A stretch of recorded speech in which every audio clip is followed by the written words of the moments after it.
My Home Choice. Ek het nou klaar my broodjie gebrei. So Boeta brei nou vir ons. Ek het my broodjie gebrei. So ja. As Dinsdag hier buite my Home Choice, dan maak nie saak hoe dinge lyk ons brei. Nie as dinge nou lyk ons kan brei, dan brei ons. Hier gaan ons aan streng. En dan moet julle ook weet, Home Choice is Kokstad het die 1 June verjaar. So ons gooi sommer so 'n stukkie vleis ook vir haar verjaarsdag op die koele. Ek was nou vir die hele geruime tyd was ek hier gewees nie. So ja, ek is nou by die huis, so ons gooi hom sommer deur die weekok. Ja, ons is hy eister wat sommer deur die weekok pad se kant toe kom. Jy lekker hy choppies. Hey, Annie Cooper, jou ganspens.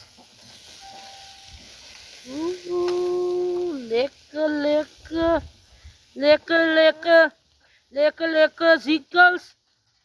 En moet nou weer van mij vertellen van Zida, die zusters gaan nou zien, jy het weet, asseblief mense, los hierdie dinge, as my tyd is vir 'n job, as het my tyd.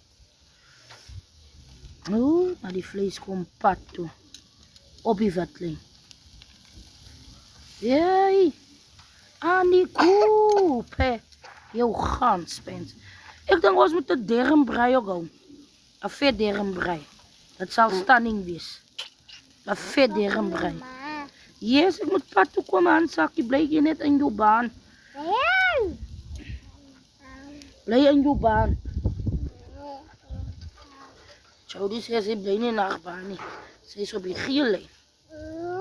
Jy is op die geel lyn, Hansakkie. Home Choice kry lekker die choppietjie op die kolle. As ons nou hier te eet, is nou net vir die middag.